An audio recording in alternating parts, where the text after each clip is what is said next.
Welcome in to this episode of Coach's Corner. Jordan Woodruff with you, and today we're joined by head coach Justin Roland. And this episode is brought to you by Hurst Construction. Coach, good to have you along, first and foremost. And, it was, I'll be honest with you, didn't go the way you wanted it to, but maybe one of the most exciting football games that you could be a part of. I know for me, it was about as exciting as I've ever had in that game down at Lawton Mac. Yeah, for sure. When you go into a game like that, they beat you 40-something to nothing the year before. You're better, you're improved, but you want to see how improved are you. And we got some questions answered and then started a couple new questions as well. So overall, though, it was a good game. Yeah, and the big thing in that is going to be turnovers. That always the coach will tell you is troubling. You end up 3 of them offense, 1 of them in the overtime period. But then on top of that, you had the onside kicks and then basically a pooch kick once you're fielding the onside.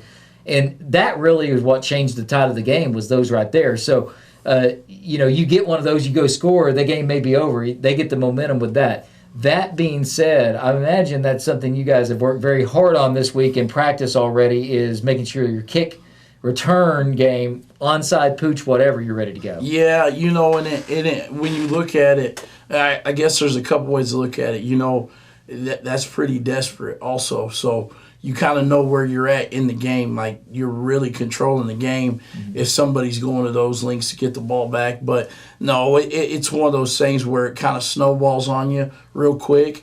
But nothing crazy. Just make sure the kids are aware, and now they know. And I think there's more we onside kick, So the kids they got to be aware, and then you got to make plays when it gets to you. Yeah.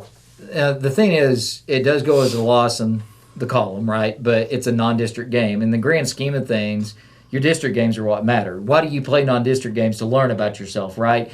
And that being said, you learned a lot about yourself, I feel like, and you are able to maybe get exposed in some areas you wanted to see where you're at. So, yeah, there's places you probably said A+. There's places you say, we may have looked A+, but now this is probably a C. How do we get better? So this is not necessarily a bad thing. I've talked to coaches before, said sometimes a loss is the best thing that can happen for you early on.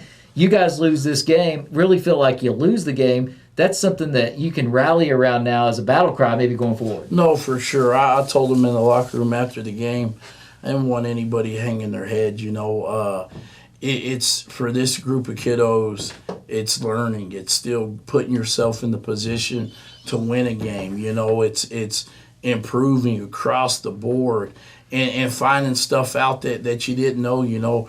Defensively, we play a lot of first-timers. That's the most physical game they've ever been in, It just so happened to be a game that it was a shootout, and it was tight at the end. But those non-district games are there to test you. They're there to help you see where you're at, what you need to work on, what you are good at, and that's exactly what it was. You mentioned one of the things, you played linebacker, understand. I call it violating the eyes, and, movement, certain keys, things like that. They get your eyes going somewhere else, and it felt like that may have been the situation a little bit when they started. I mean, they're behind, you're expecting a throw, but they're like, hey, we're just going to run the football, and they really did it effectively.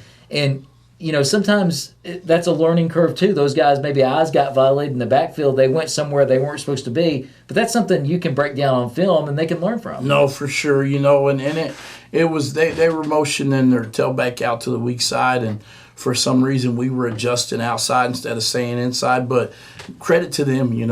I told you earlier, there's not a lot of teams that can execute that kind of game plan against us. With that said, you look at the passing game. You got 2 Division I kids out there, and you all but shut them down, So, situational football, got to stop the run, I think, hands down. But it was frustrating that for the same play to keep hitting you. But it's an adjustment that you can work on, and we'll be better at this week. And that said, we talked about the players on that side of things. Now, let's go as coaching staff. We talk about the players, they're playing on the field. But as a coaching staff, you learn a lot too. So talk about what you, Graham, all your coaching staff was able to maybe take from that game after you're able to digest the film and how that helps you going forward. Yeah, I think the biggest thing is offensively you have an identity, we feel pretty good about running the football.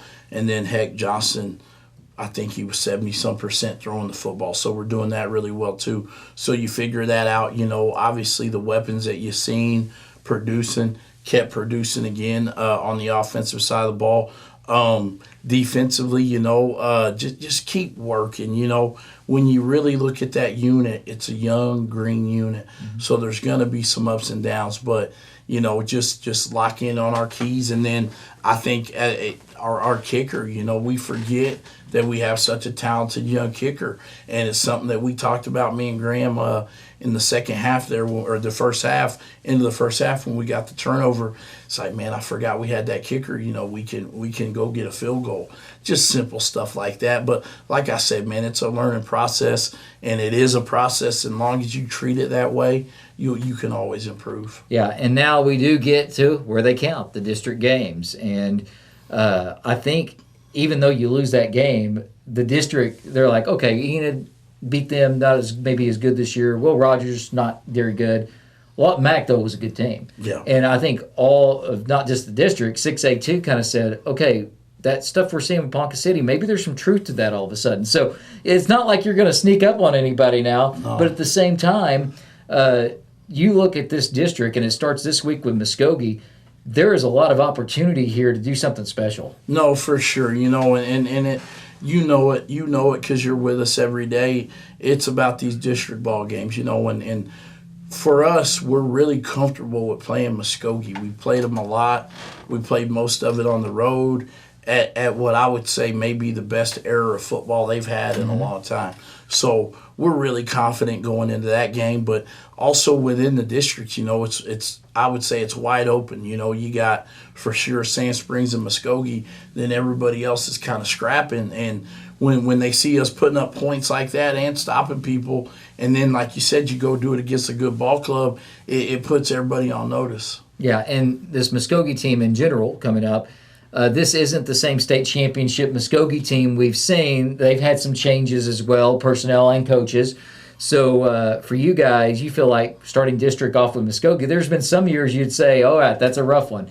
This one, I'm not saying it's not rough. You got to go out and earn it. But at the same time, there is opportunity there to maybe start this district out 1-0 because you guys feel strongly. Even when Muskogee had those good teams, you had yourself in a position a couple of times to win. Yeah, for sure. I had to look at the stats, but the margin of victory was not very big. When we were, even in a couple of those games, we felt like we had a chance to win it, so we definitely got that playing for us. And then personnel, we're better at about every position on our team this year. And with that said, some of these kids had success against Muskogee. Some of the kids they don't care one way or another. So it's a positive for us, and it's a ball game that, like, if we want to be where we want to be at the end of the year, we need to think about winning it. Yeah, one thing that I'll say that's different for me in the 10 years I've been here doing Ponca football is I feel like once you get through your non-district slate, been beat up really bad over some years because you played some tough competition. And, Lawton Mac was that tough competition. But there's been years you come up and, 4 or 5 of the guys sometimes that you feel like can make an impact, they're not able to play when you start district play. Not the case this year. You guys are relatively healthy heading into district for the first time I can remember. There's no doubt. It's funny. We talked last week. I think we lost 5 starters last year against Lawton Mac. So it was a physical eye opener and a mental eye opener, the whole thing. But yeah, we're as healthy as you can be, man. And I think more than anything, the way we practice gives us a chance to keep building. We tackle in practice. We run full speed in practice. A lot of our look throughout the week, it requires a healthy team. So that part is really good, and hopefully we can stay there. All right, Muskogee 0-3 coming into this game. They had their bye week last week, so they're coming into this week with a bye. Of course, we've all got the film on everybody by now, right? So what can you tell us about the Ruffers, and what are you guys going to have to do to get the win? Yeah, offensively, they're big up front. got really good skill kids. The Beasley kids, little brothers back at receiver, number 13. He can certainly play. Got a good tailback. They're in between quarterbacks. They play a longer, lankier kid that runs it pretty good, and then another kid that I think's in there to throw it. But still a dangerous offense. Defensively, their front seven's pretty dang good. And which should be a great clash of matchups because I think we're playing pretty good up front as well offensively. But secondary, same thing, good athletes.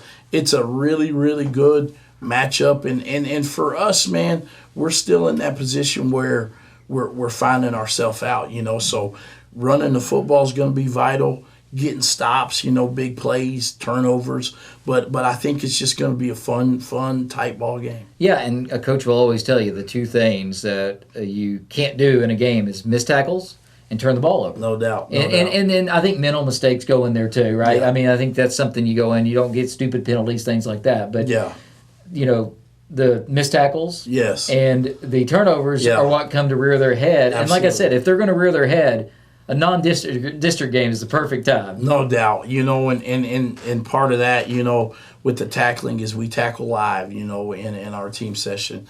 And I know Coach Snelling's been on them about ball security. The one positive thing about the fumbles, and not the onside kick, but the fumbles, we were always getting extra yards. Like they were effort, We maybe forgot a little bit to maybe don't take so much. I was just talking to Goose about it, and he was like, man, I had the first down.